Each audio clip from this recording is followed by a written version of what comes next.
this like bright light shining moment because it's shiny, it's new, it's something that a lot of people have never used before. But once everybody kind of has awareness of it and they get used to it, it gets integrated into our normal standard way of life. And so as far as like naming a domain, that you don't actually need a website or a domain to have a business. Now you can build a tech business and you can use AI as one of those techs, but there's so much AI. I feel like right now going into AI, unless you are innovating and coming up with some kind of new AI system, you're one of the coders who actually codes AI and you're creating your own, like, you know, the like Claude or OpenAI or one of these other actual original AI sources, unless you're doing that, I don't really think that there's, it's kind of a red ocean, just meaning that there's so much competition out there for it.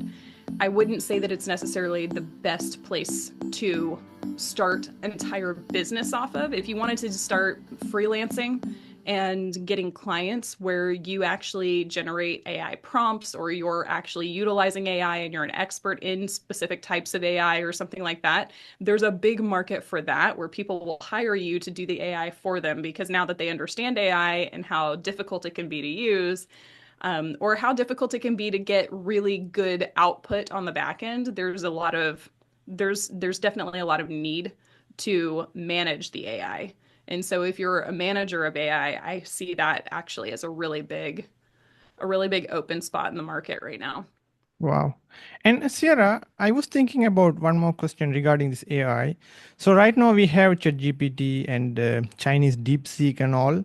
So think about the perspective of a consumer, right? So we're paying subscription to those kind of AI technologies, and we're trying to use that one in some kind of a forum or in a Facebook ad or to create a content from that kind of AI.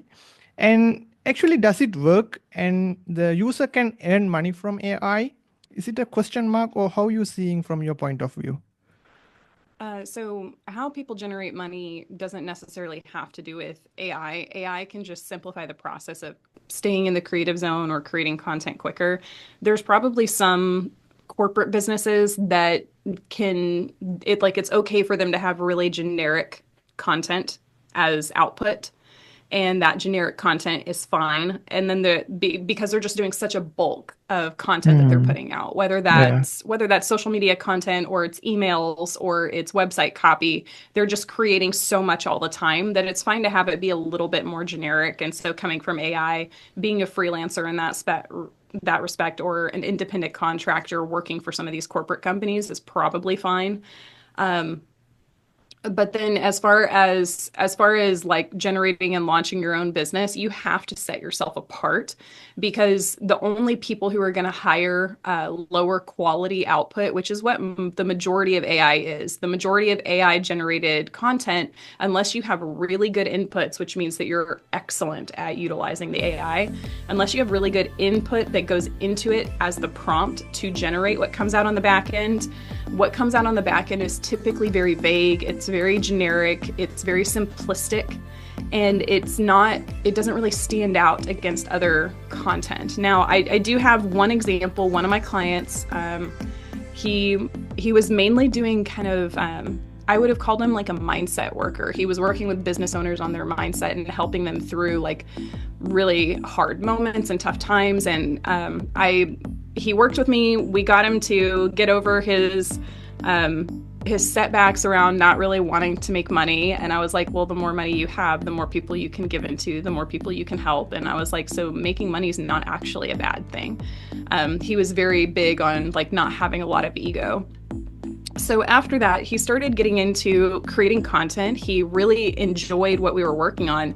And then he started playing around with AI. And then he got really deep into AI. He started hosting these workshops, and now he generates all of his content with AI. And so what he does, though, at the end of the day, is he records himself actually doing his reflections on the day, doing his reflections on the content, and then he takes his reflections and inputs that into AI and has very specific prompts and different ways that he uses the AI. It takes him about 15 minutes and he generates so much content from it. But it's because it's a transcript of him actually talking and him stating his thoughts. And so the AI is taking from this transcript. And that's actually what I do with the majority of my clients is we'll record some, I'll ask them, kind of like you're interviewing me here today and like you interview all of your people, I'll get those transcripts from interviewing my clients, and then I'll plug that into the ChatGPT or Claude, and then I'll give it a few very specifics that I want from that, and then I'll go back and forth until I really like the output that it gives me. But I start with the transcript, which is in my client's tone of voice and has my client's actual details.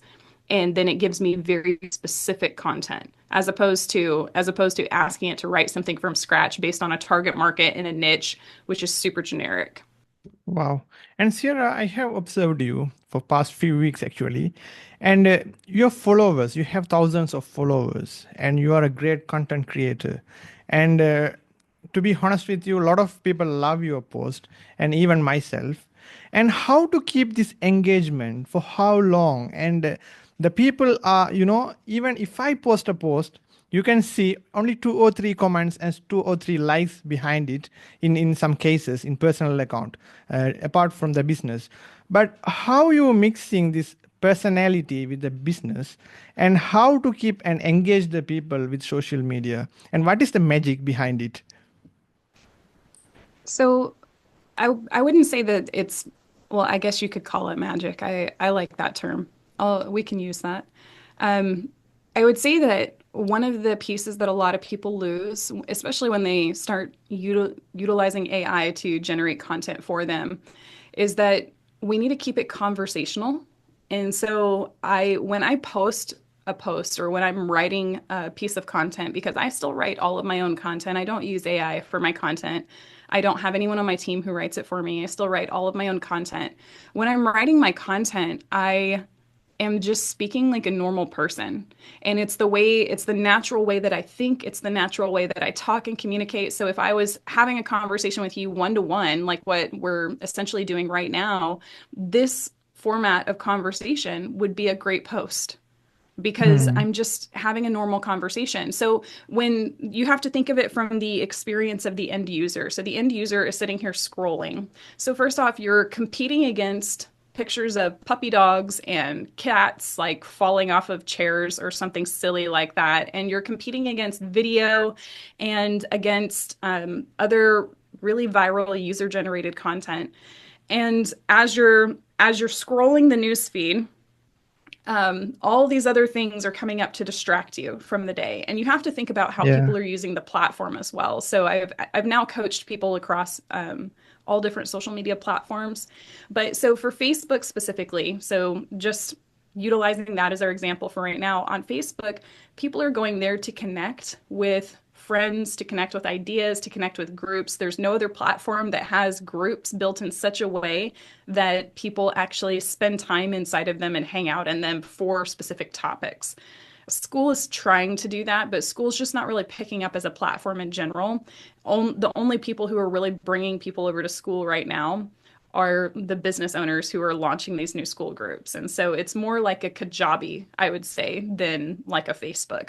So Facebook being that social media platform where people go specifically to be social, they go there to unwind at the end of the day. Sometimes in the middle of the day, they'll jump onto Facebook to just kind of decompress from other things that they're doing or to kind of escape mentally to get away from work and to just kind of jump over to Facebook for a minute. And then you have like the whole like handful of entrepreneurs who jump onto Facebook who are doing it for business, but they still have that natural training for when they're not doing business. They go to Facebook to just kind of unwind and hang out. And so you want your content to feel more like a hangout and like a natural conversation. So in business, there are several different times or several different situations where the way that we talk is going to change or shift. So if you're in a situation where you have your team who's doing all of the activities for your business and it's very professional, you talk in one specific way. So the way you hold conversations is very professional. And then you go to a networking event, and the way that you talk at a networking event, you're specifically strategically creating connections. Like, what can I do for you? What can you do for me? Like, what could we potentially do in the future? Like, how could we connect? That's what you're looking for at networking events. And you might hang out and chat a little bit about like personal things, but primarily you're there to talk business. And then you have your personal life. So like inside of your office, you might have certain places where you sit down and you just do like content creation. And then you might have other places, like me, I have different zones in my office. So I have one that's for content creation, one that's for planning my business that has no electronics. Then I have this spot right here where I do all of our recording. And anytime I'm a guest, like this is my spot to actually connect with other people. And so because of that, the language and the way that I treat conversations in each location and the way that I think changes. And so when we go to social media, we have those pieces too. So on Facebook, people are going there to be a little bit more social. Maybe there's a little bit of business, but it's primarily social. So we want our content to feel very social, very casual. We don't want it to feel like a corporate thing where it's like an article. Because that's not what people go to Facebook for. Now, however, if you go to LinkedIn, it's going to be more of that professional conversation. We're talking with teams and team members. We're talking with leaders of corporate companies. We're talking with business owners. And reading an article on LinkedIn makes a lot of sense. And so on LinkedIn, you might post some kind of academic article that has to do with your industry or your business. And then you go to Instagram, and it's primarily image and video rich. So there's not even a lot of conversations happening on the post as much as there is on Facebook. So the conversations on Instagram primarily happen. There's a little bit that goes on in the comments, but primarily it happens inside of messages. And so then you get over to TikTok, and a very similar dynamic to Instagram, where it's primarily video rich with some images, and primarily the conversations are happening in the comments on TikTok.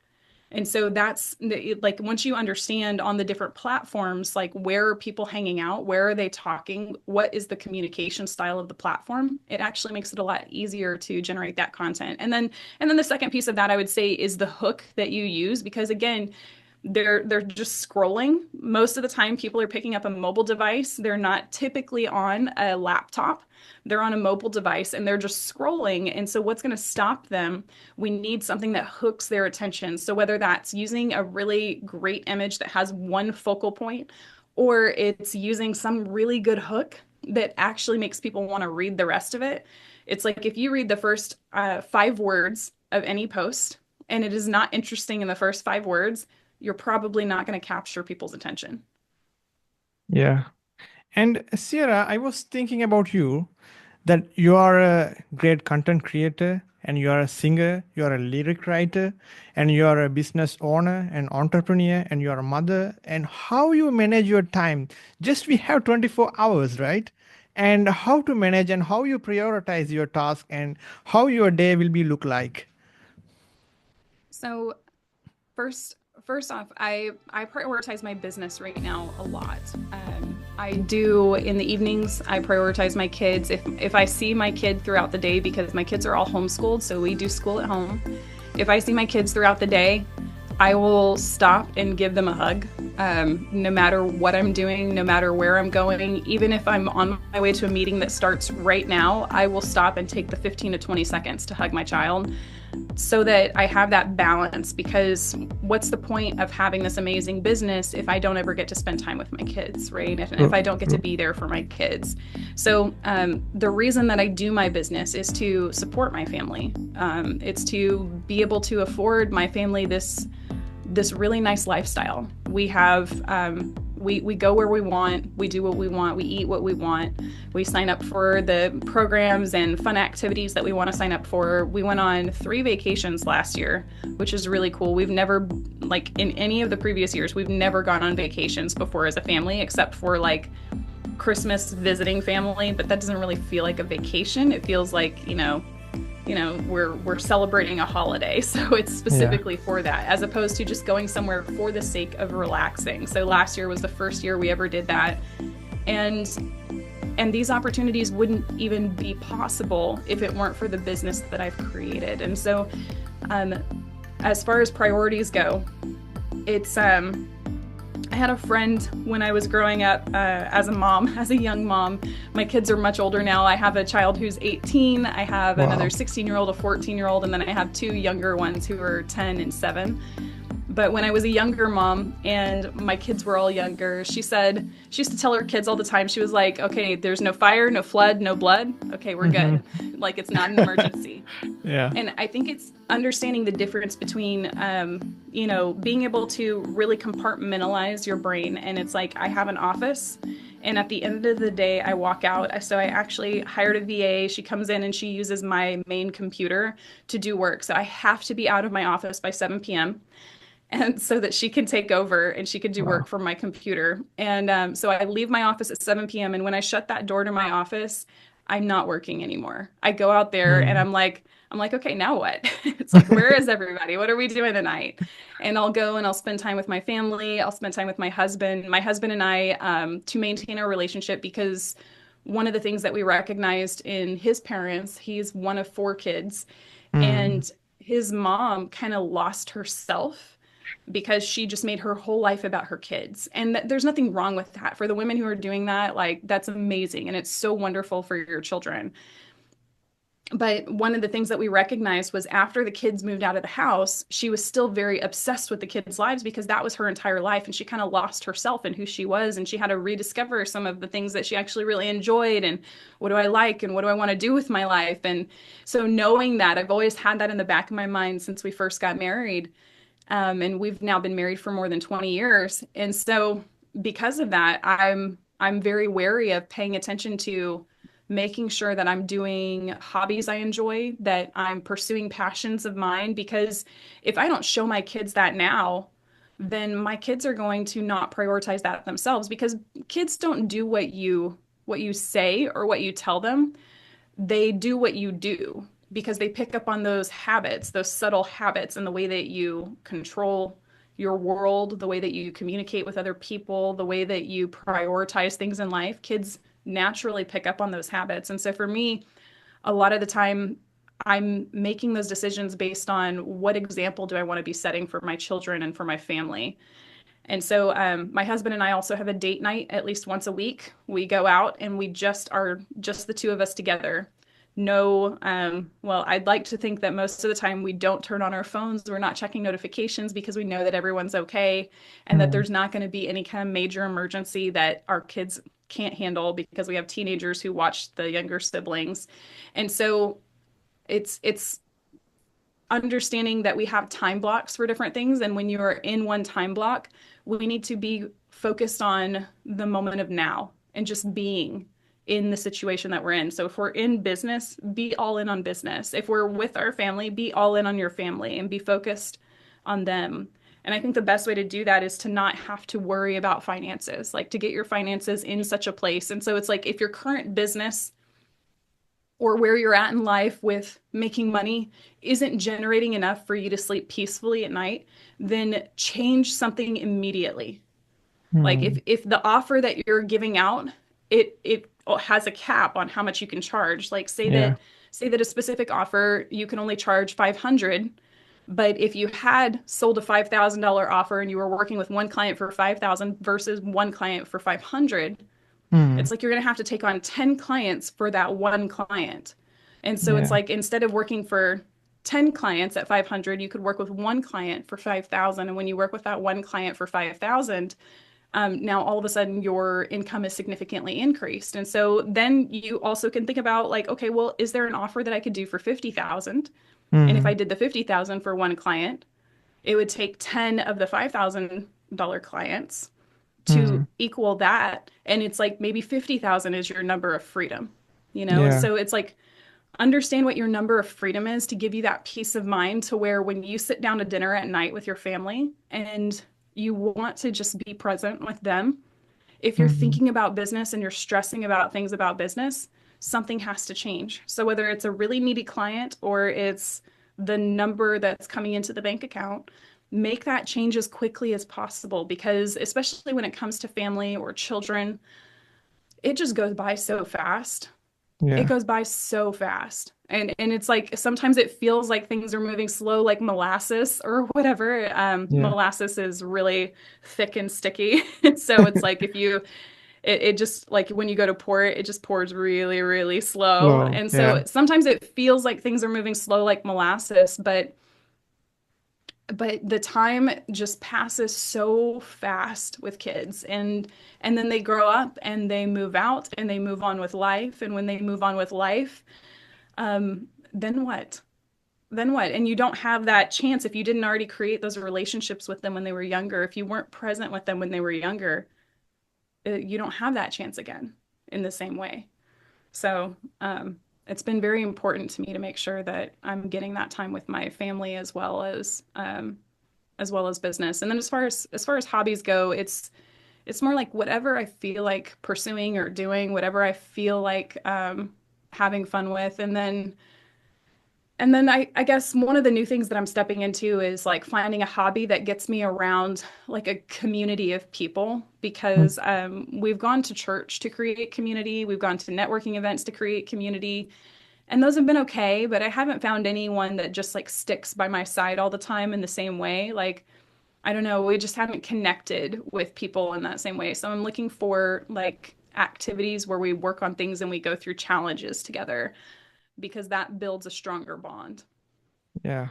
And Sierra, you're having a very beautiful family, and you are in very busy times with loving your family, and you are maintaining your family well, and you parallelly you growing your business, and it's very happy to hear from you. And thank you very much to let us know about your family and the business that you are doing right now. And actually, when it's come to the family and the business, the managing the stuff is very hard, really. And you say it in a simple way, but I don't know how the people will understand. And you are successful on it, and I can see that one. And Sierra, when it's come to the economy right now, the inflations keep hiring up, and the housing prices keep hiring, and a lot of cost keep higher, and we can see the inflation and we can feel it day by day, and the economical and political situation keep changing. So how these external factors affecting the business, and how we can overcome that one? I mean, the price margin, can we change any kind of strategies that we have implemented in the business, or planning stuff, or strategical point of view, how you seeing the business and how we can enhance with the parallelly with the economical challenges? Like, do you have grandparents that are still alive? Yeah, of course. Okay, so when your grandparents were kids, the price for groceries was so much smaller. Like my grandma passed away already, but I remember talking to her when I was younger, I'm and very I sorry asked about her, that. Yeah. well, I mean, it was a long time ago. I like 20 years ago. Wow. But I remember asking her when I was younger, I was like, well, how much did bread cost when you were a kid? It was only 10 cents. To give you an understanding of how much bread costs now, so there's 100 cents inside of $1 in Hmm. the US, and bread now is $4 to $5 a loaf.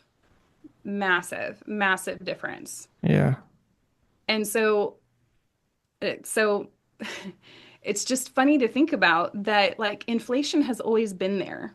Yeah. So when we were, this is what I was going to say earlier, is that when we were going through that time of poverty, we ended up taking a course by Dave Ramsey, and there was this really funny thing that he talked about. He said, you know Christmas is coming up, Hmm. and yet you Hmm. wait until the last minute to Yeah. start saving up money for Christmas. So it Yeah. feels like a lot of pressure and it feels really stressful. Whereas if you know that it's coming up and you start setting aside money all year round, and we started some of those habits at that time, never as good until like last year. Last year, we really set money aside for Christmas. It was great. It was the first year we ever did that. It relieved so much stress and pressure. It was really cool. But he said, so if you know that it's coming, it's not an emergency when it happens because you're planning ahead for it. Well, he said, you know that inevitably there's a rainy day of some sort where Hmm. a pipe bursts in the house, or you have to change an appliance, or a tire gets flat on the vehicle, or there's some kind of like somebody falls and breaks a bone suddenly and you have to go to the hospital, and then there's some medical bills or something. There's some kind of a rainy day that happens. And so when it's going to rain outside, you usually bring an umbrella and Hmm. you prepare for it, even though, and you go buy the umbrella when it's not raining, even though it's not raining, you know that it's going to rain at some point, and so you have an umbrella. So he said, have an emergency savings fund, right? And so that was that principle of preparing for a rainy day. It's like, well, inflation has always happened year over year, and sometimes it's more and sometimes it's less. So because we already had such a really big inflation in the last like couple of years, probably over the next year or two, we're not going to have a super huge inflation again. But it's still going to rise.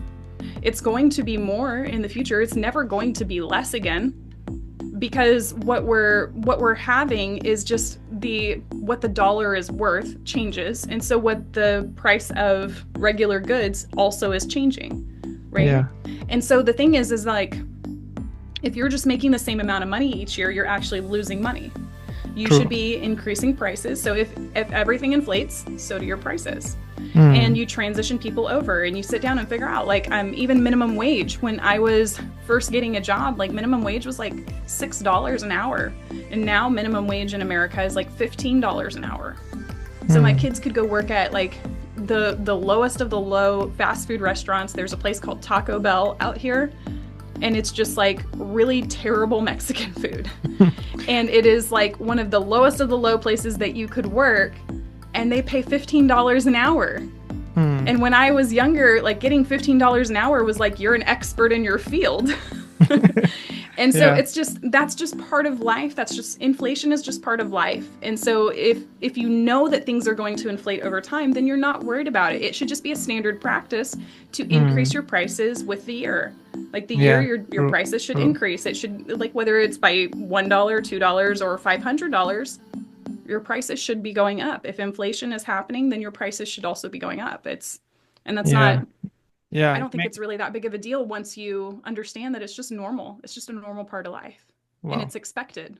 Yes, it makes sense. And Cierra, we have discussed a lot about the family life and how the social media work and how our entrepreneurship life should be, and so much thing we have discussed. And at last, I would like to ask a question, Cierra, that for entrepreneurs who are listening to this podcast, what is your advice for these startup people and the new entrepreneurs who are coming into the market? You know what's funny is that I've had a lot of friends who have really big offers. They've made a lot of money, like hundreds of thousands of dollars with their offers, and yet still they are choosing to start new offers right now, which I find so funny. It's fascinating to me, but there's this huge wave of people who are actually starting for the very first time.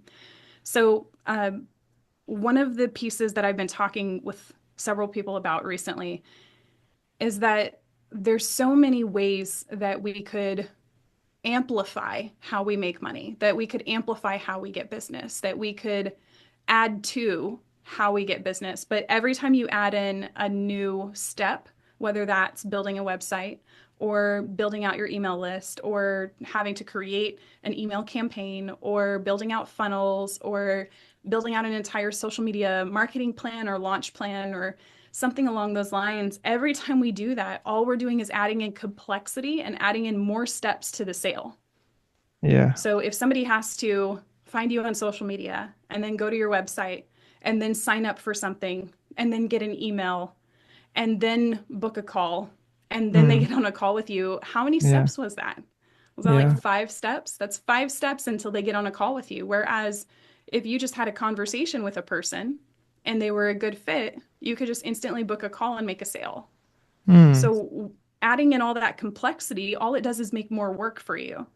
And so I say in the beginning, the best skill you can do is network, is just connecting with other people. Just get really good at connecting with other people and do it the same way you would do in person. So if you're in person at a networking event, you might walk up to somebody and start a conversation. And you're not going to just walk up to some stranger at a networking event and be like, hey, here's my offer. Do you want to buy it? No, you actually have to have relevancy. So there are certain situations where you can do that. Back in the day when my husband and I had our construction business, I would call all of the different lateral industries. So we had a high-end custom millwork and trim carpentry and cabinets. We used to do like high-end millwork inside of like $1 million homes, which now would be multi-million-dollar homes because of inflation. Yeah. So we used to do all of the really nice trim work for like woodworking inside of these homes. And so I called every interior designer that was back then it was in the yellow pages, but now you could just do a Google search and find every single lateral business if you work in B2B. I called all of them and I said, hey, this is what we do. Do you have any projects that we could come bid on? And I got several jobs for my husband that way for him to go bid on. And we ended up getting several projects just by me reaching out to somebody where it made sense, which is why on LinkedIn, people are expecting to get prospected for business to business, but it has to be something that makes sense. It can't be like, I could generate you leads, because everybody does that right now. And people don't want somebody who can generate them leads. And they definitely don't even want free leads. They want somebody who, when it comes to lead gen, they want somebody who has been proven, who has social proof, and they'd rather get it from a referral or from their network than get it from some random stranger. Most people don't want that. The only people who are looking for that are people who are brand new, who haven't been jaded by it yet. But the likelihood that they're going to be jaded really fast, very, very high, very high. And so for anyone new or starting out, like, just get really good at having conversations. Find out what people's problems are. So if you're talking to your target market, find out what their problems are. What are the problems that they're facing? How do they talk about it? You know, what are the results that they really say that they want? And it's like, when they say it, ask them like, why? Like, oh, what's the reason that's the issue? Or what's the reason that you really want that? Because people always answer with a surface level answer first, and then we want to dig a little bit deeper. So get really good at those communications and finding out what the problems and the solutions are. What's their version of heaven? What's their version of hell on earth? You know, find out what those things are, and that'll make your content better. It'll make your communication better. It'll make your pitch better for your offer. It's just getting really good at. Ask one more question regarding the entrepreneurship. And you are into the entrepreneurship. And when you started, and how you get this motive, you have to start your own business. And what was the first step that you have took in your life? Okay, so I started my entrepreneurial endeavors when I was a kid, because I used to go to the store with my mom and I would ask her for things. And when I was really little, she would say yes, probably because I asked for really cheap things when I was little because I didn't understand. But as I got older, I started asking for a few more expensive things, and I just started kind of expecting her to always have the money and always be able to buy what I wanted. And there was this one time at the store where my mom looked at me and she was like, no. Like, I can't wait. Like, we can't afford that right now. And that just like stuck out in my mind so hard. So when I was younger, I was like, oh, well, if I want things, I just have to have money. So I started trying to like sell my things to people. And the reason that started is because my mom used to do garage sales, and then she would make like all of this cash, and I saw people giving her money. And so I would watch her do these garage sales, and you know, with the garage sale, you know, you just open up the garage door, you have all the stuff inside, people come in, they take a look, they buy stuff, they give you money for it. And so it was like, that was the first like exchange that I saw where you just got cash. And so I used to set up like a little cart outside. And so at first it started with lemonade and making lemonade for the garage sales for the people who would come over to the garage sale. And then it turned into, I went and grabbed my parents' cans of soda and set those up to sell. And they're like, hey, like, you're selling our drinks. And I was like, I know, but look at all the money I make. And then they let me keep the money, which was really cool. And then eventually I was like, hey, y'all's garage is really messy. If I did a garage sale for you, would you let me keep the money? And they let me keep the money. And so I just kind of started when I was younger. Both of my parents always had like some kind of a side hustle. I grew up, my dad was in bands, like rock bands, rock and roll. He plays the guitar. He's really good at it. Wow. So he was always in and out of the studio. He was working with a lot of really famous artists down in Houston. There was a studio that he helped out with down in Houston. And so he was always in and out of the studio working there and then in bands. And so then his side hustle was he actually tuned pianos. And so sometimes over time, like the piano just starts sounding bad and it either needs to be tuned or the strings or other parts need to be replaced. And pianos are very expensive to maintain over time. And so he had a really great business doing that, but it was a lot of work. He didn't really enjoy it. So he didn't stick with it forever, but he did that for several years. And then my mom always had some kind of like an affiliate marketing or network marketing business on the side that she was doing, and I would used to help her out with that and try to like sell people more things, because it was just kind of fun to see what we could get people to buy and how we could promote these events and how we could host these events. And so I started doing that as a kid just for fun. And that's really where my entrepreneurial spirit kind of started, where it's like, well, if you want something, you just go make it happen. Like you just go do it, go get it. And so I grew up. I think my first like official job was an internship at a camp where I was volunteering, and I actually had to pay to be there. I had to pay to go work over the summer, but it was a lot of fun for me. It was a church camp, so it was like a religious camp, like related to my religion, and it was a lot of fun. I got to go there over the summer. I would intern there over the summer, then I would babysit while I was in school, and then when I was 16, I got a job at a photography shop.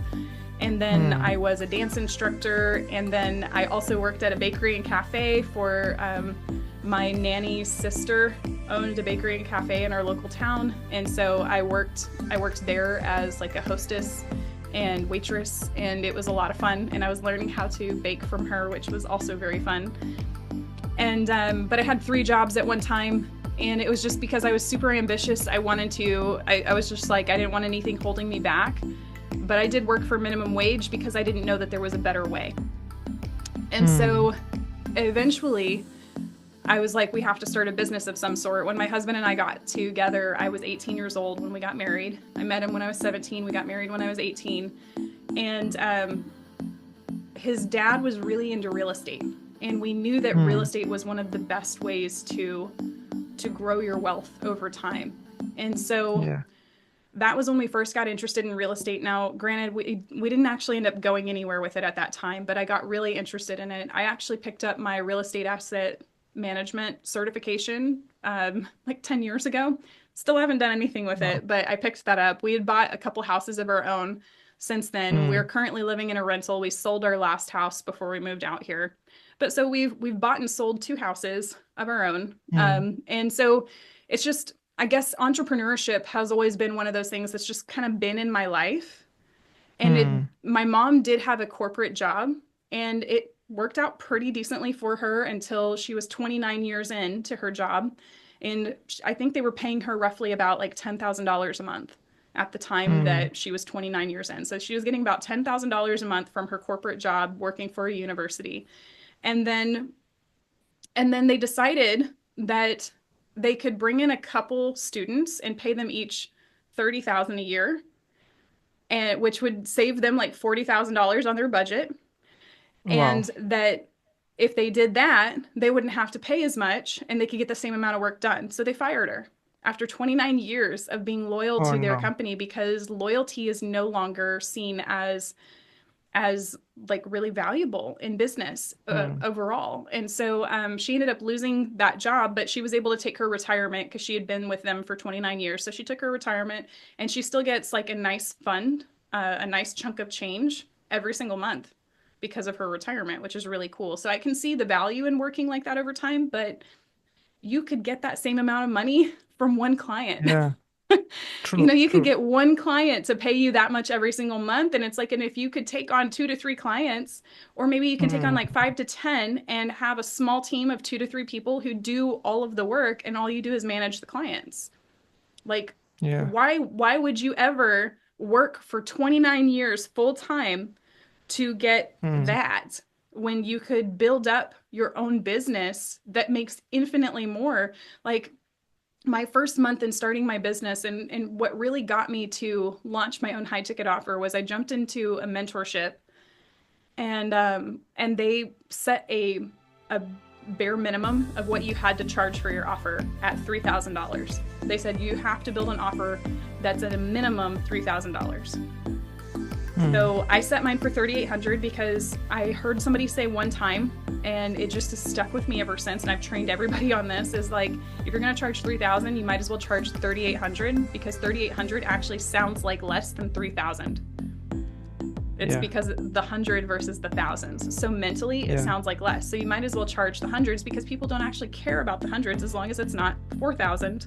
It could be 3,900. They don't care. It's not 4,000. Yeah. So, so my very first month in business, I made $1,900. My second month in business, I made $7,700. I remember calling my dad and saying, "Hey, Dad, we're making it. Like, look at what I'm doing." And I remember him saying, "Well, that's great if you Mm. can continue it." And I was like, Yeah. "Cool. I'm never going to share my money wins with you ever again." And I told him about that later, and he's like, "I'm so sorry." He's like, I never meant to discourage you from what you were doing. I just thought that that was really cool. If it Yeah. continues, that's really cool." Yeah. Um, and I was like, okay, yeah, like, but it came from his level of belief versus my level of belief. So my second month was 7,700, my third month was $12,000, and my fourth month was 20,000. And so that was a really quick road up. And I've Yeah. seen other people do even more. One of my most recent clients, she decided what her offer was. She decided it was a big package and that she's working with people on mindset. And so she offered to this one person I think she offered either a monthly cost or a paid in full for the year. And they chose to pay in full for the year 20,000. Her very first client, $20,000 Mm. paid in full Wow. upfront. Wow. Like there's just so much possibility out there if you are willing to try. And most people just won't Yeah. even try. And most Mm. people view things as needing to be perfect. And so they'll actually put obstacles in front of themselves. Like they'll say, "I need to have a website to look legit." And so they won't even make offers until they have a website. And then Mm. the website's inevitably going to have problems. Not because websites have problems, but because if they wanted to go sell the offer, they already would have. Yeah. So they'll they'll use the website as an excuse to not sell the Mm. offer. They'll use their Yeah. marketing content as an excuse to not sell the offer. They'll use building out a funnel as an excuse to not sell the offer. When it's Mm. realistically all you need to do is get on calls with people and just sell. Mm. All you need to do is just have a conversation with somebody and just sell. And Yeah. and so it's like we create all these obstacles for ourselves that just don't actually exist because we're Mm. afraid to try. And so Yeah. I think that that's one of the things that was different about me in my story is that I'm afraid to try, but Mm. I just do it anyway. Because what's the worst that could happen? And when I think about it, the worst that could happen is I stay exactly where I am. Of course, yeah. And you have a great role model, your father and your mother. They are entrepreneurs, and your father into rock band and your mother into entrepreneurship. And you are a same blood, so it happens. And but Well, and he's but actually not, he's actually my stepfather. My hmm, my biological father died when I was less than a year old, but my biological father apparently also at the point that he died, he had three different businesses. oh, So it's just like I would say that entrepreneurship is in my blood, but I really feel like entrepreneurship is in all of our blood. All of yeah. us go out and it's like if we don't like the job that we're in, it's like we're either an entrepreneur or we're an intrapreneur, but we all have that preneurship spirit. Hmm, And so it's like our parents, it's like if they were working one job and it wasn't covering the bills, what would they do? They would go get another job, right? hmm. Yeah. And Sierra, do you think the entrepreneurs are sellers or they are creators? How do you see? Did you um I think I think it can be a little bit of both. I Hmm. like I would say that Create and the sell, right? And they adding value to some kind of stuff, and they're the good so salesperson, right? so Actually, we're from the all basic point of view. salespeople. We're all Yeah. salespeople. Every single one of us does sales. We just don't realize that we're doing sales because when we use the word sales, the way that Hmm. we grow up, we think sales has to be like QVC, where it's like QVC is like the one where they're selling products at like 2 o'clock in the morning on TV or something Yeah. like that back in Yeah. the day. So we all think that sales needs to be like, or like the sham wow, where he's like, Hmm. "Wow, guys, look at how well this works, and it's you can get three, not just one for the price of 27.99, but three, one, two, three." And he's like very over exaggerated and. It feels very Hmm. spammy, and you're like, that guy looks like an idiot, and you say stuff like that. Yeah. But it's like instead of just selling products, Hmm. we're selling that our kids should eat the food that's on their plate. I think that that's a Hmm. very, for anyone who's a parent out there, it's a very universal experience that there's sometimes that the kids don't want the food that's on their plate. And so they'll push it away or they'll be like, I'm not hungry or whatever. And then you have to sell them on eating it, whether it's you're gonna punish them if they don't eat it, Yeah. or you're gonna like convince them of they'll get a dessert or they'll get something nice afterwards or whatever. It's like that is sales. We do Yeah. sales with our spouses too when we really want to do something that our spouse doesn't really want to do, that Hmm. we sell them on the experience or we sell them Yeah. on how much they love us or whatever. That's sales. We're all Hmm. doing sales all the time and we just don't realize it. So sales is just persuasion. It's just Hmm. persuading somebody to do the thing that you desire to do. And because we live in a world with so many people, not everybody always wants to do what you want to do. And so sometimes you're persuaded and sometimes you persuade others. And that's just the ebb and flow of life.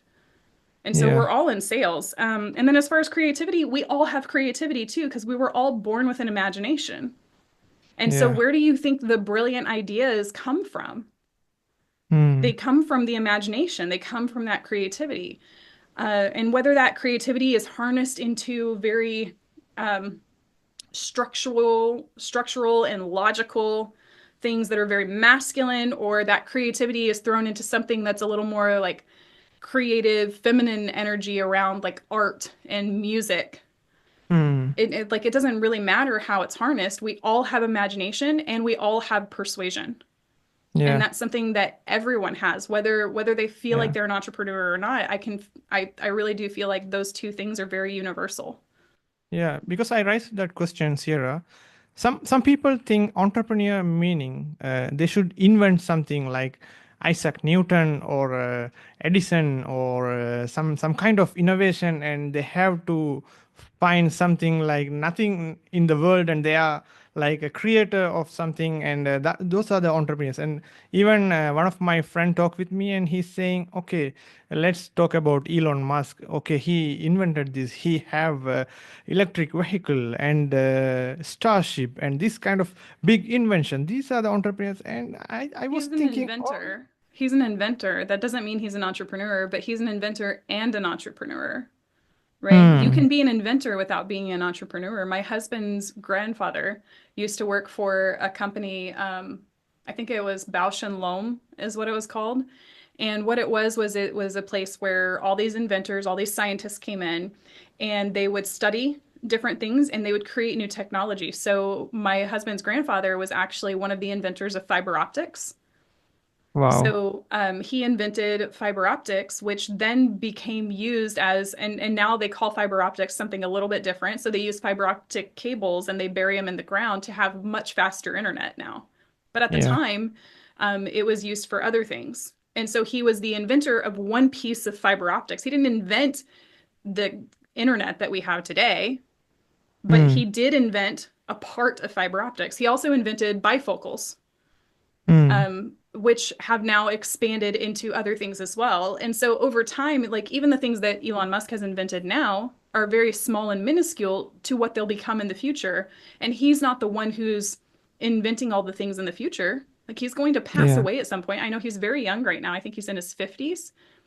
So 50s. he's Yeah. so he still has like a very long life ahead of him. But Hmm. at some point, he's going to pass away and there's going to be somebody else, and his inventions are going to be carried forward and they're going to grow. And even the stuff that he invented, he didn't invent all of the pieces that go into that. Somebody else came Hmm. before him who was an inventor who did the same thing. And so I wouldn't say that invention is entrepreneurship. I would say that you can be an inventor and an entrepreneur. You can do both. Hmm. And Sierra, I have seen some more people. They're trying to find the capital at the beginning for bootstrap or trying to pitch their some innovative ideas to some investors, and they taking this point as an opportunity or a kind of a milestone that they have gained some fund into their corporate, and in 1 year or 2 year we can see the declining of the corporate and they are filing for bankruptcy. So this is a kind of a startup that we have seen a lot, like 80 to 85% of the startups they starting well, and after 2 3 years we can't see the cash inflows and the sales are declining, and they're filing for bankruptcy. But So, to tend to, yeah. so there's always companies filing for bankruptcy. There's always companies going out. The statistic in America, I think, is still the same as it's been for the last 5 to 10 years, is that 50% of small businesses, and small businesses is any business that has 100 or less employees. Mm, So it could be a freelance business or it could be a business that has 99 employees, and that's considered a small business, any one of those, right?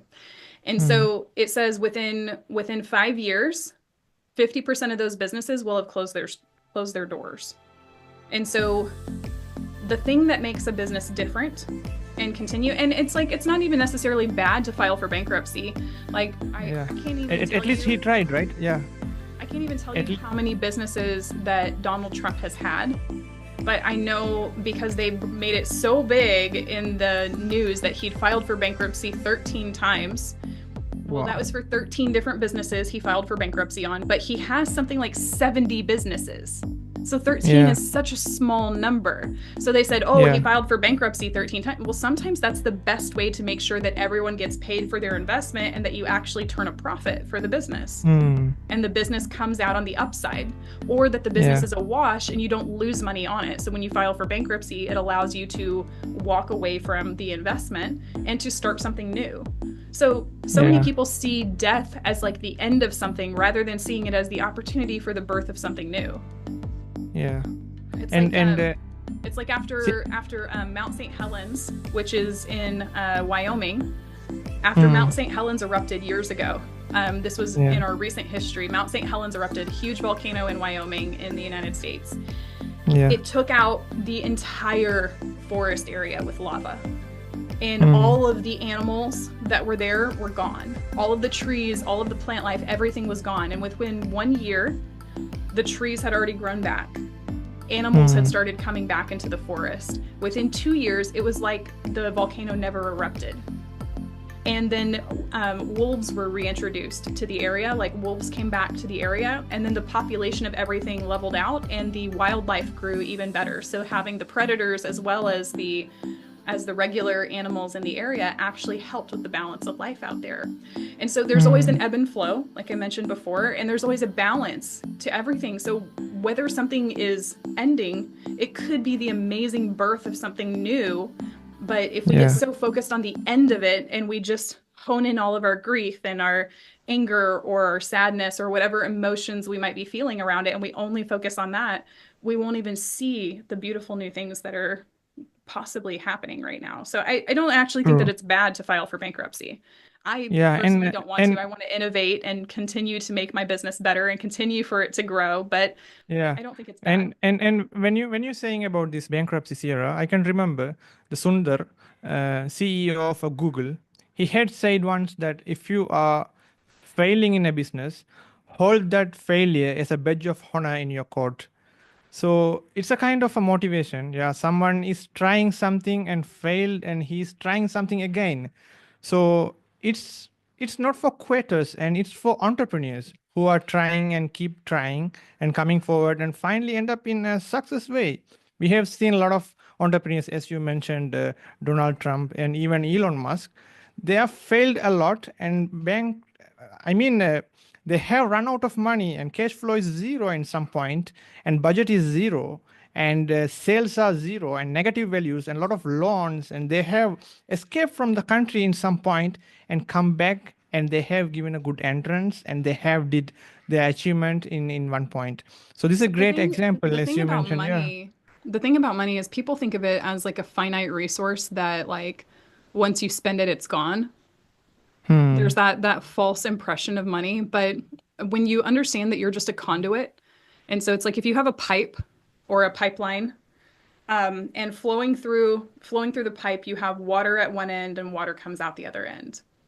Yeah. And so you turn on the faucet and water runs through the pipe. You turn off the faucet, water no longer runs through the pipe.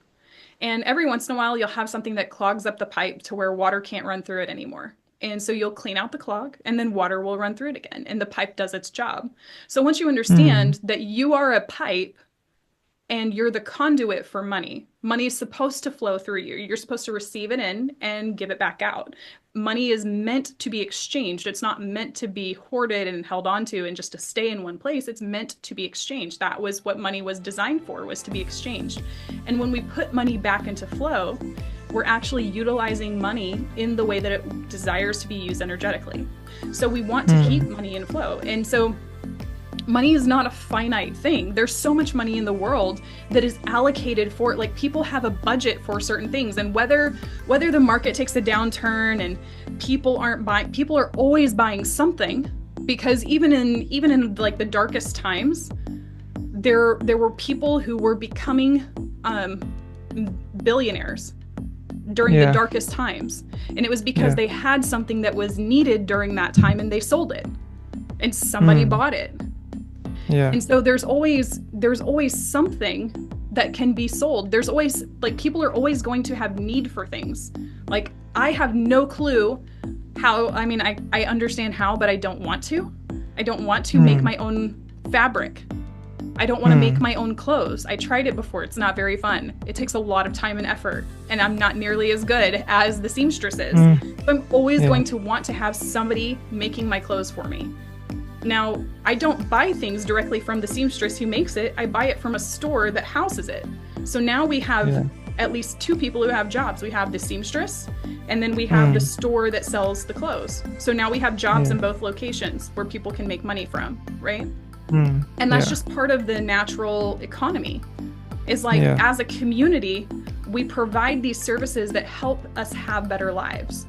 So everyone will always have jobs. Everyone will always have money or something to exchange, or skill sets that other people need, that will always be in existence. Yeah.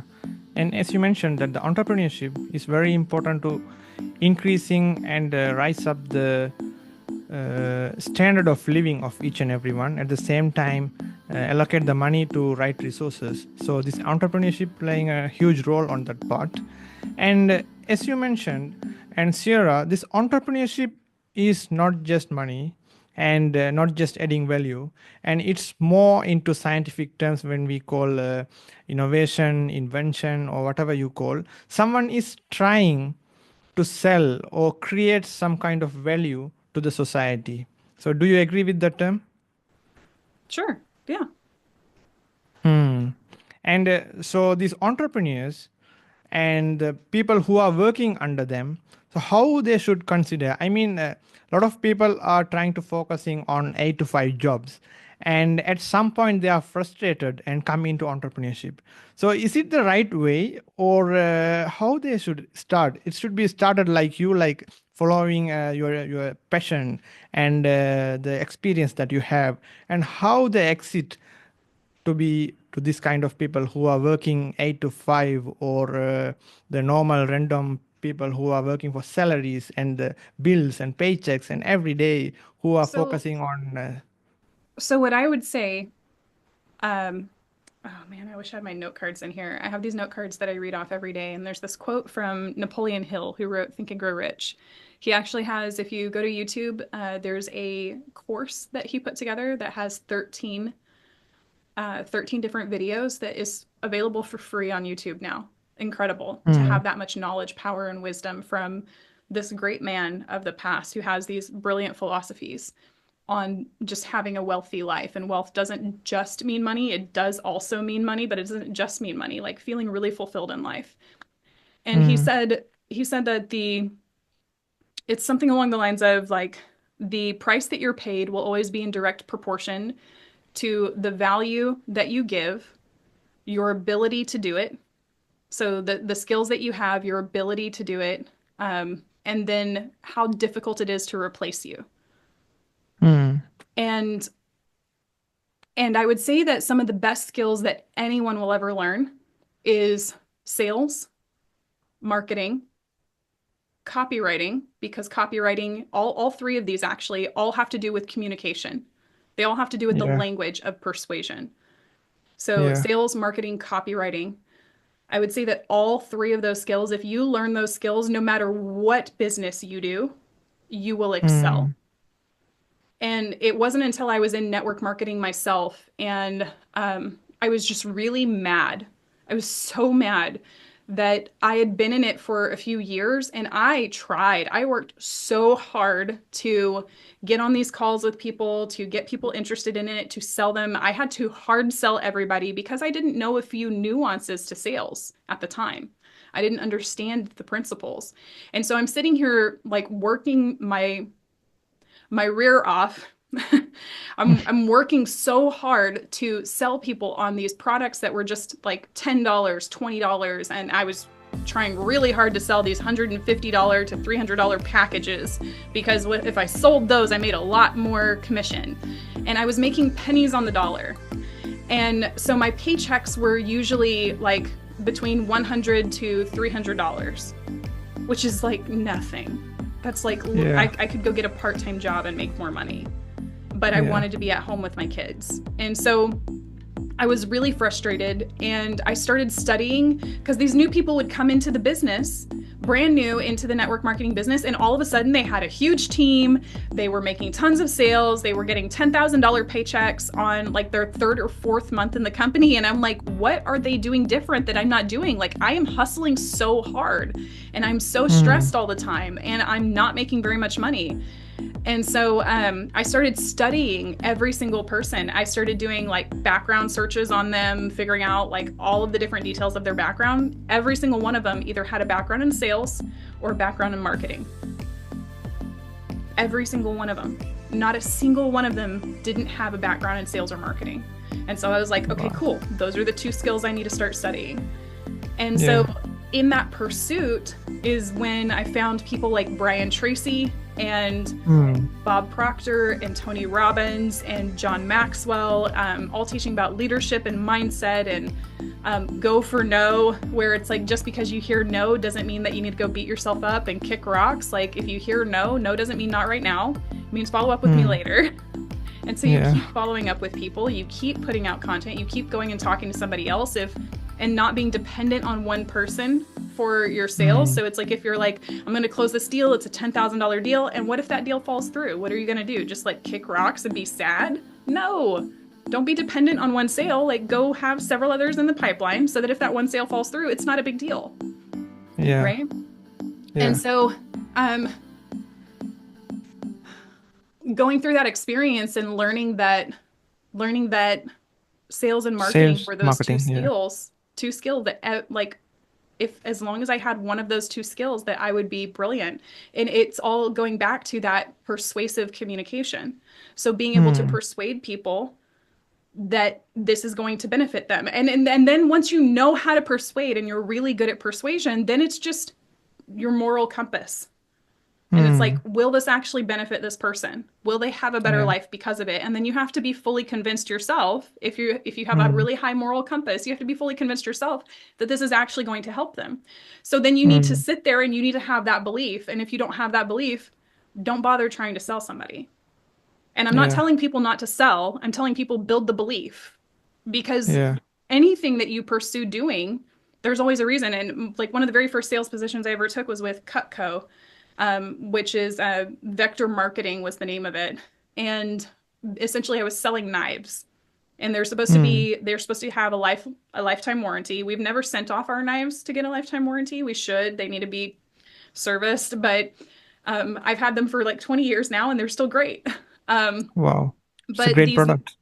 Yeah, these kitchen knives or whatever, I believed that they were the best out of every other knife out there. I had that belief. But then the thing that I struggled with at the time was I didn't believe that people should go out of their way, because at the time I thought a few $100s was a lot of money. So because I had that belief that that was a lot of money, when people were like, that's a lot of money, I was like, yeah, I know. Rather than saying, honestly, because this is an investment for your future and you'll never have to buy kitchen knives again, it's actually a very small investment, and we have payment options. So it's like you can pay this today, and it's like all you'll be budgeting for is for like the next 3 months, and then these are your knives forever. And anytime you have an issue with one, you can just send it off, and they'll take care of it and send you it back like it's brand new. And I could have said something like that, but at the time I didn't know better. I was only 17, Yeah. But it was because I didn't have that belief.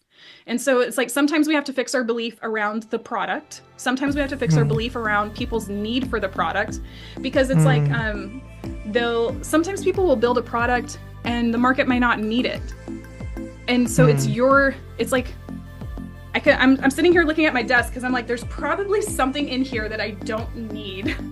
Like Mm. blue blockers. Blue blockers were not a really big thing back in the day. Mhm. They weren't. I actually remember when I was a kid, I wanted to pretend like I had glasses when I was a teenager so that I could hide behind them because I didn't feel comfortable with my skin or the way that my face looked, so I wanted to hide behind them. And so I went to, I think, Hot Topic. It's a really weird store in the mall. I went in there and I bought some fake glasses that had like no, it was just like a glass lens as opposed to actually Okay. being bifocals or something like that and adjusting eyesight. And so I got some of those and I was wearing those all the time. But blue blockers didn't Mhm. really exist back then. Now you can go to Amazon and you can get like a pack of 5 for $13.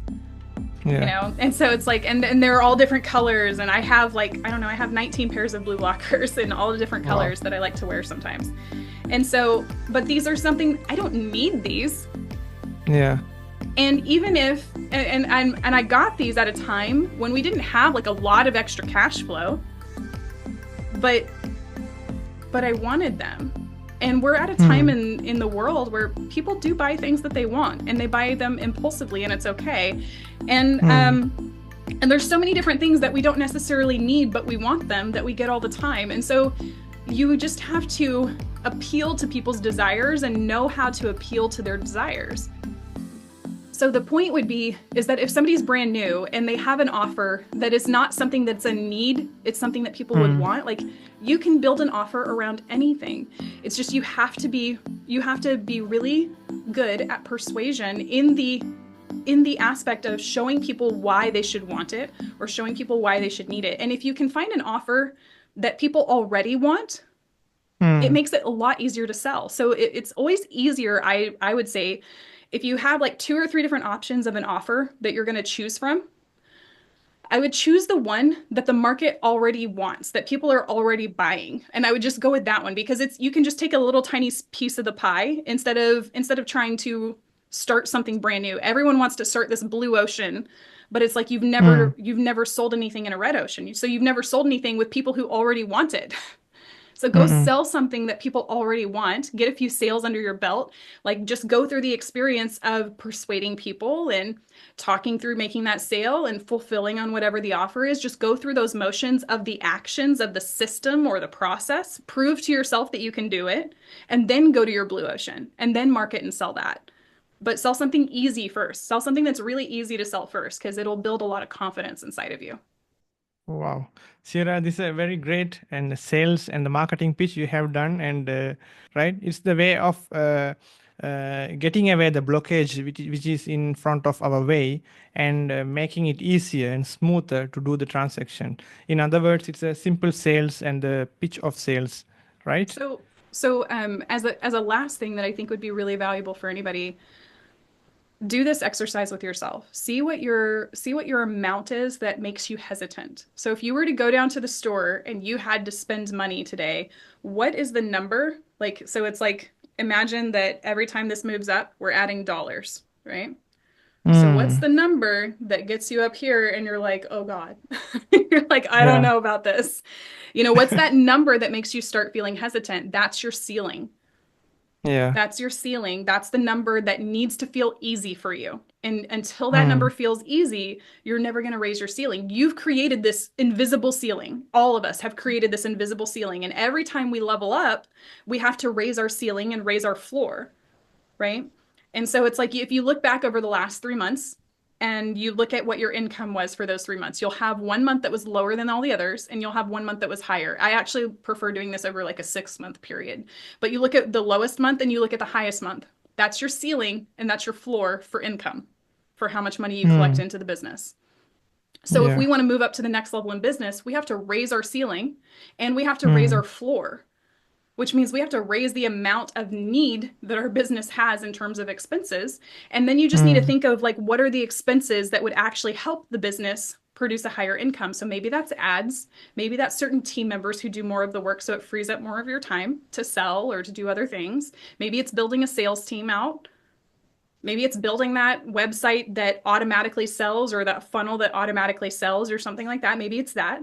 But you figure out Hmm. whatever that floor is and you raise the floor that helps raise the ceiling, right? Hmm. And so we do Yeah. that over time. We raise that ceiling, we raise that floor. But if you just play with, like, okay, if I went down to the store and say my grocery bill was like $1,200, I think that's my cap for a grocery bill right now. Because if I Yeah. spend 1,100, I'd be like, I've done that before. Hmm. And if it's True. anything less than that, I'm like, I've done that before. But if it was $1,200, I'd probably go, you know, and Yeah. I'd be like, ah. So that's my ceiling for groceries right now.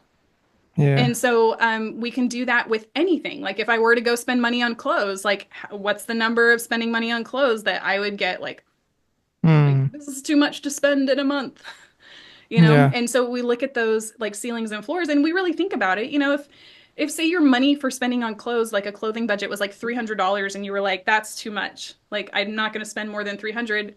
But how many clients would it take to cover that? So you just get one more client and you're good? Hmm. Or you just get another job that pays you like 500 or 1,000 more per month? Yeah. It's like it's really not as big of a deal as we make it out to be, but we put these barriers there because we think, oh, well, you know, the people who buy clothes all the time, like they're very self-absorbed or they're self-obsessed or whatever, like, and we start paying attention to those beliefs that are running around in our brain. Hmm. Then we realize what the reality is. It actually has nothing to do with the cost, and it has everything to do Yeah. with what we believe that the thing we're paying for is going to get us Hmm. or who we're going to become. It's more of an identity than it is anything to do with the actual money itself. Yeah, when you were saying about this, Sierra, the limit that the humans are limiting themselves, that I can jump to this much, but actually, if he tried, he can jump more.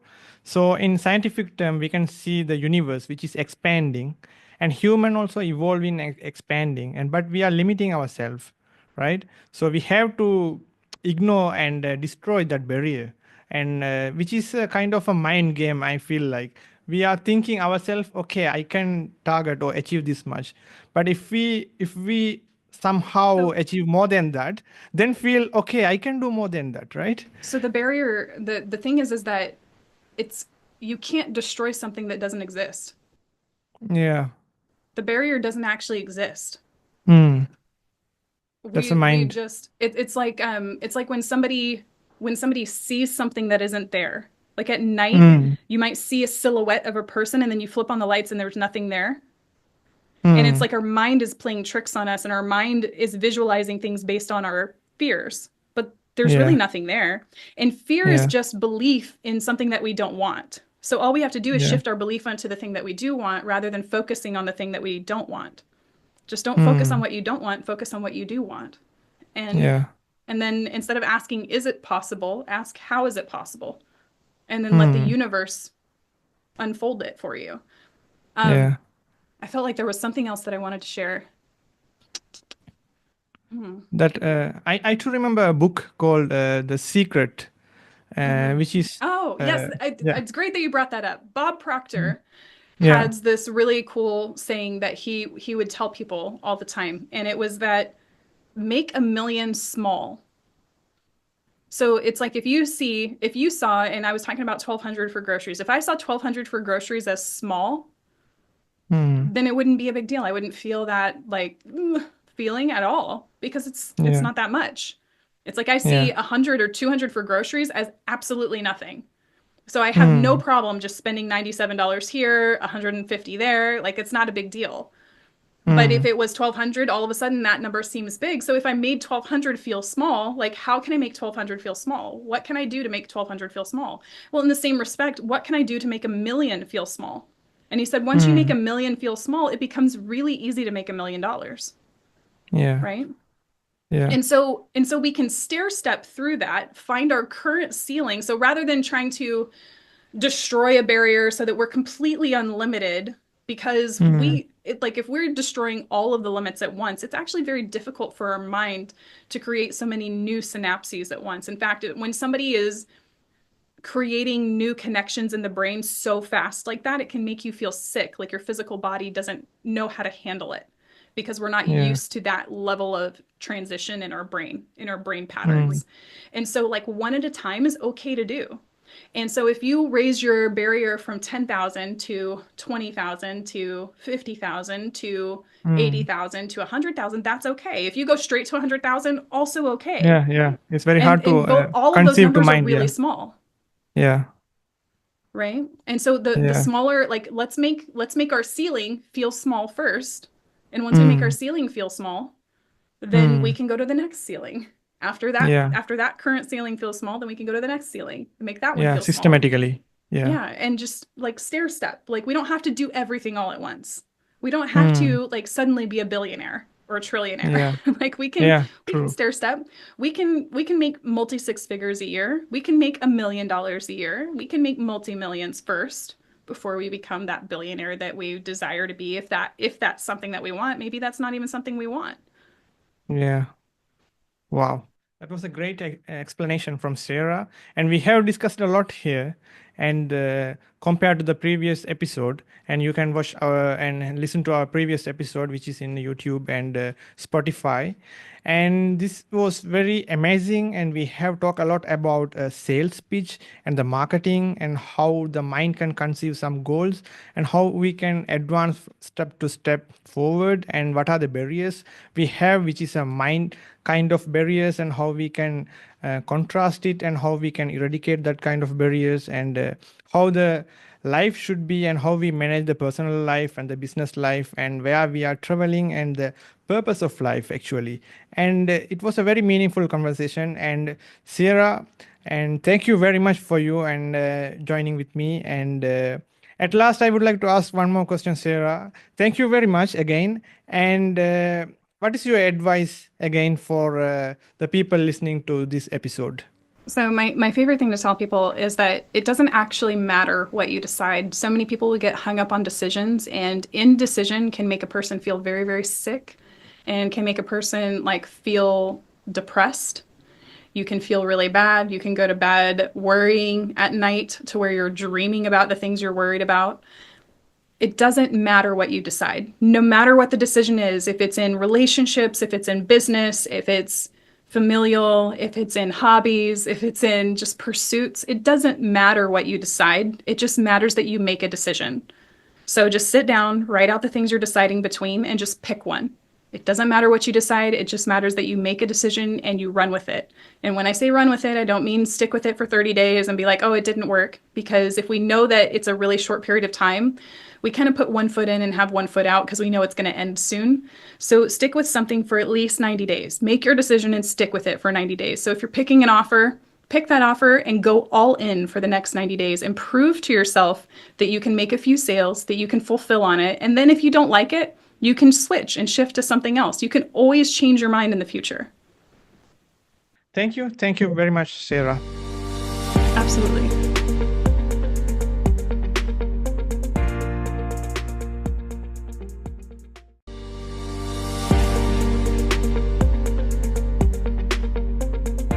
Good morning, folks. Welcome to Ash AllenTalks. I'm Ash, your host from Dubai. And we have met a lot of entrepreneurs and startup people in our podcast in last sessions and last episodes. Today, we're having a very important guest. And I think it's our second meeting here happening. And Cierra Lueke, welcome to Ash AllenTalk. Thank you so much for bringing me back on. I'm excited to be here. Wow. With the same spirit, I would like to ask one question, Sierra. A lot of people confusing the business with entrepreneurship. So there are startups are coming up even after AI and the new NVIDIA chips passed out, and a lot of people have access to NVIDIA chips and machine learning and a lot of computing happening around us. So people used to name their business by a domain of .ai, and they think that is the new trend and people will attracted to that kind of technology or new wordings and all. So what do you think about this thing and what is going on right now?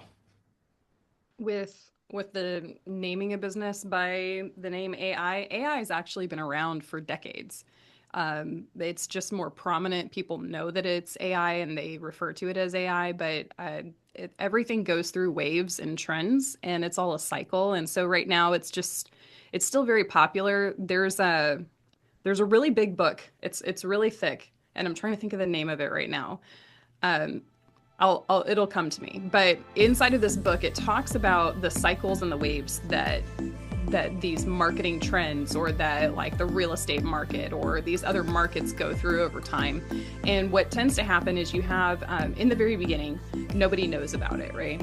And so then you have the early adopters. And so once you get in the early adopters, you start to see a little bit of a rise in people picking it up, people using it, and then it gets to a peak point where it reaches its highest level of awareness. And so now everybody knows about it, and most people are using it. And then it starts to dip down, and on the backside, it's when literally everybody is using it now. So even like the late adopters, the people who are like, no, I'm not going to use that, they start picking it up. They finally come around, they start using it. But I think what we're seeing right now is we're actually on that tail end of that curve. So it's going to have a downturn, and there's going to be something else that takes over and takes its place as the most prominent and the most interesting.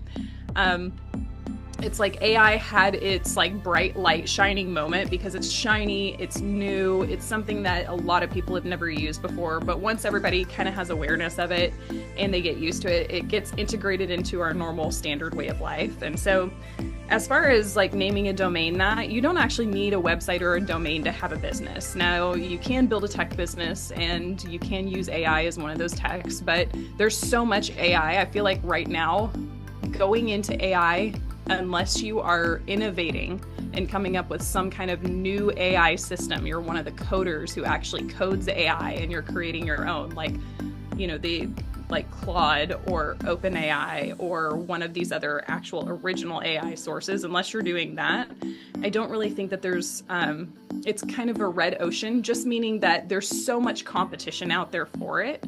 I wouldn't say that it's necessarily the best place to start an entire business off of. If you wanted to start freelancing and getting clients where you actually generate AI prompts, or you're actually utilizing AI and you're an expert in specific types of AI or something like that, there's a big market for that where people will hire you to do the AI for them, because now that they understand AI and how difficult it can be to use, or how difficult it can be to get really good output on the back end, there's definitely a lot of need to manage the AI. And so if you're